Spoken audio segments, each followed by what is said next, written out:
Let's talk about something really fun today that you guys might probably be really familiar if you are on the journey through personal development, spirituality, because many of you might already be familiar with this quote, trust the process. And many of you, if you are familiar with it, you probably at times felt really frustrated with it. And I get it because many times I also felt very frustrated with it, okay? And I am an Aries. And an Aries is anything but patient. And oftentimes what was required of me is patience to trust the process. But then I actually struggled a lot with this time and time again. So what I want to speak today is how we often assume that we have to blindly trust, and if we cannot fully trust, fully jump into certain things, and quit our day jobs even, etc., etc., then we feel that we are not doing it right. But with my own personal experience, it is not really true necessarily, because first, our path, each of our paths, they are very unique. Our lessons, etc., they have nuances. So what applies to one person might not really apply to another person. And for example, in my case, just quit your day job, just jump in, etc., it actually doesn't really apply to me. Okay, and I'm going to share a little bit of my journey, because I have always been this person who has a level of skepticism. And even though I grew up in a culture where spirituality was very present in our daily lives, and Buddhism, reincarnation, spirits, etc., etc., I still was this skeptic person, because I also couldn't really, just trust anyone, just trust anything, and etc., especially if my heart doesn't resonate with it. So for me to trust, I really need to do it step by step. And it is actually what happened in my life, because throughout these years that I dove deeply in personal development and in spirituality, I actually had to be guided step by step by my spirit guides, by my guardian angels, that I cannot, simply jump into things. And all this happened even years ago, before I started this journey. And for example, once I had a dear friend of mine who introduced someone who does psychic readings for people. And I remember I met her years ago. Like years ago, when I met her, I was actually quite skeptic at first, because I came from a culture where fortune telling is very, very common, and because of that, there were lots of scammers as well. But when I met her, she was able to show me reasons for trusting her. And she showed me things that no one could actually know with such details and nuances. And then I started to have more receptivity towards spirituality, towards the spiritual world. But then things still happened slowly. And after, like years after, I never really had much consultations with her, only one or two occasionally in those years behind. But then, when I was like years ago, after my child was born, and then I had issues within my marriage with my ex-husband that eventually led to divorce. At that time, certain things were already happening synchronistically for me.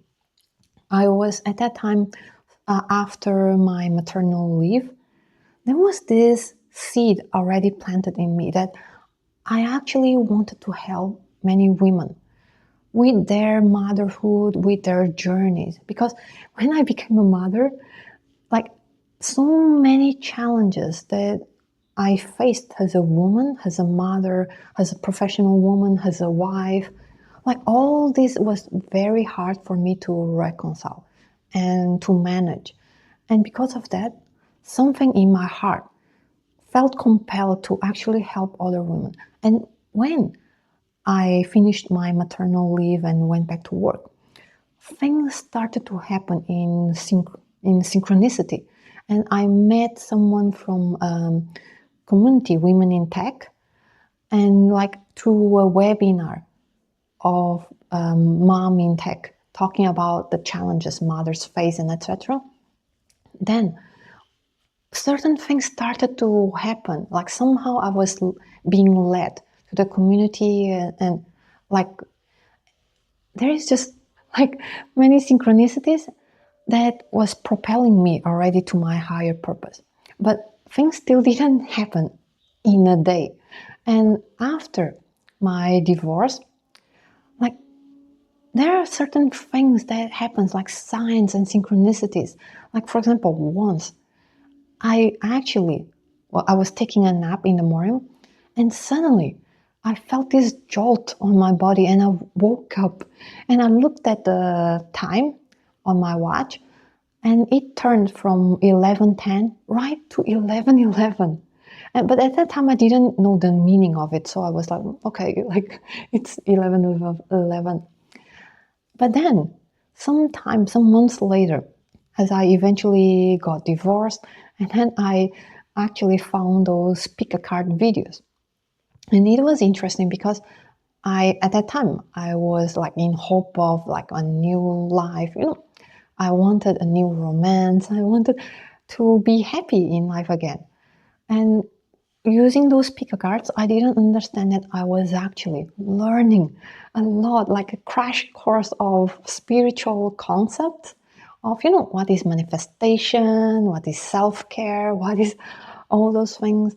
And I was already learning through those readings, and also learning to improve my intuition, like the way I pick the videos, the way I pick the piles in the pick a card videos. And all this was already prepping me.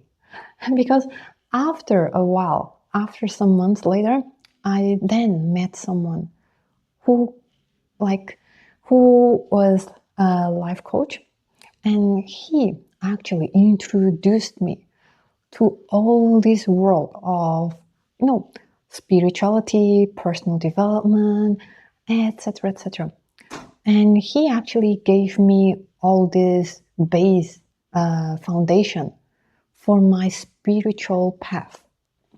He gave me the Vipassana meditation, so I learned about it, and then later went to courses of it. And then I also learned about the masculine feminine polarity, even before it became a popular topic nowadays, so popular in social media. But back then there were no resources, like barely any. And I think that the first resources were David Deida, and a few ones really. And then, I started to already, okay, maybe I can be a coach as well. Now I found something that I can really maybe help other women. But at that time, I never knew what life coach is. Never knew what coaching is and mentorships are.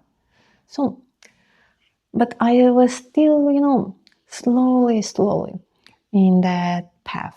Because, if at that time you told me to simply quit my job, I wouldn't even know what to do. I wouldn't have the confidence to do so. So now I had more basis for strengthening the basis of my purpose. So I have more confidence.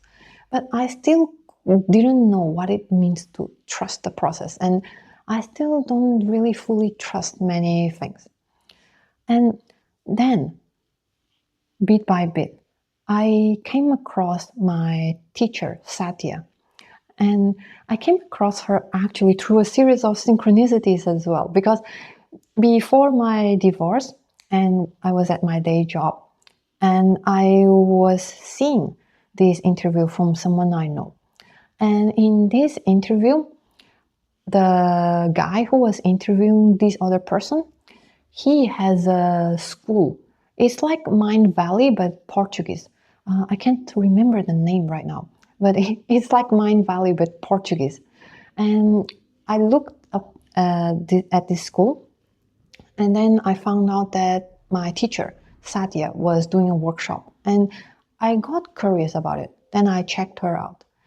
But it was only later, okay?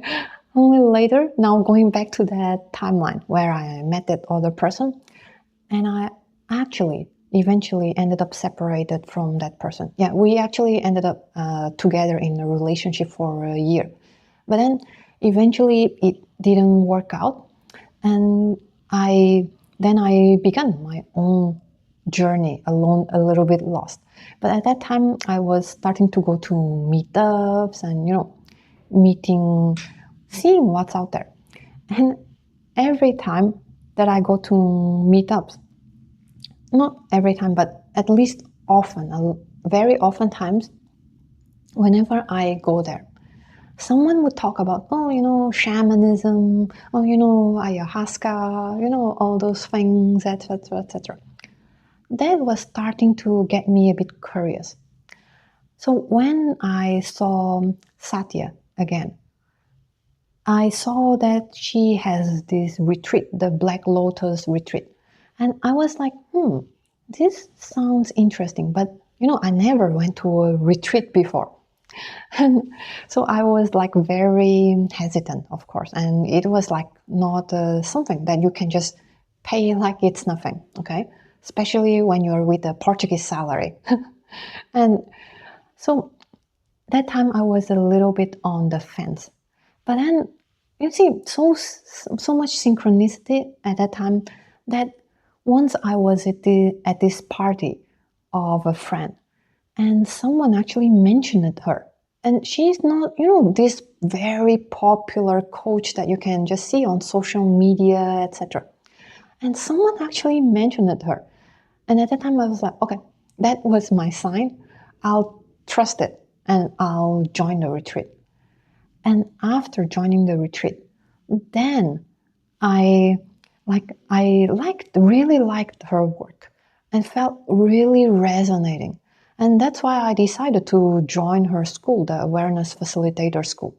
But if you just give me that school and, this is the thing that you have to just blindly trust and etc., I wouldn't really feel compelled to trust. Like, or why should I devote my hard-earned Portuguese salary money on, this school? I don't even know. It's too much of a risk. And at that time, I'm already a single mother. Like, I'm co-parenting my kid with my ex-husband, but now I have to pay my own bills, all by myself. Having an apartment all by myself. So it's not easy, okay?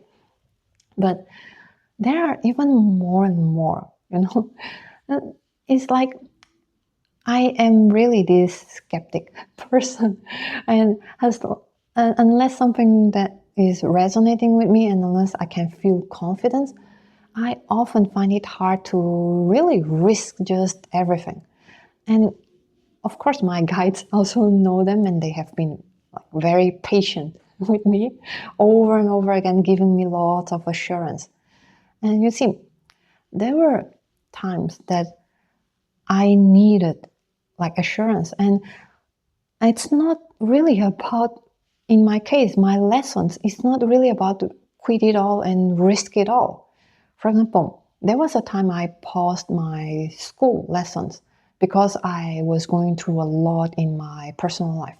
And then financially, it was starting to weigh on me to pay for the school fees. So I paused for a bit. So when I paused, I had to pause for 2 years because the course duration is 2 years. So the same module that I would have to take and I stop it, I had to wait for 2 years. So at that time when the 2 years were approaching, I found myself in a similar financial situation. And, At that time, I could say, oh, I have to, trust the process, just throw myself, etc. But my lesson was actually not that. Because my lesson was to be really firm in both what I need and at the same time really firm in trusting that it still can happen, even though I don't really just throw myself right in. So my needs for safety and security and my need for trusting, they both can coexist. And that was my lesson. So what I did was that in the form of prayer, I said, God, if you really want me to be on this path, to be back to Awareness Facilitator School this year, then please help me make it happen, because I am not really going to do that from a place of financial scarcity, from a place of so much scarcity and anxiety that I cannot really focus on learning what I need to learn from the school. And you know what happened? What happened was that I lost my renting apartment very soon before I went back to the school for the next module that I needed to take. I lost my apartment. My landlord wanted the house back. And because the rental prices are really expensive nowadays in Portugal, I had no choice, but I actually went back to my parents' place. And you know what's funny? It was like a big manifestation package, because I wanted to have animals like cats along with me, but I don't want to have the responsibility of fully having a cat just by myself, taking care of them. And my parents' home, they have a cat. And I actually wanted to, I prayed for working things out with my parents to heal our relationship dynamics. And what is better to heal the relationship dynamics but to actually live with them? And all these things, I am still amazed, how much synchronicity happened. And when I had to give back the rented apartment, I sold furniture. I received my deposit back, and that's a lot of money that suddenly came back to me that I was able to pay for the logistics for staying in the retreat. It was not like cheap, so for me I like manifested all that necessary money, all the necessities for me to actually go back to this path. So for me, it was the certainty of what I needed and the validity, like to validate my own needs, that, I really want to go back to this path. But if it is aligned with my path, then dear God, please help me, because I cannot do so from a place of scarcity. And then I just trust that if it happens in that moment, it is aligned. If it happens later, it would still be aligned. And this kind of trust, it doesn't just build blindly. It is a little bit of faith, and it is also a little bit of, please show me the signs. Please show me the way. Please help me understand. And this is like the how we can actually work with trusting the process. And so you see, for different people, we have different lessons. And it is important to understand, okay, what is it that really aligns to me?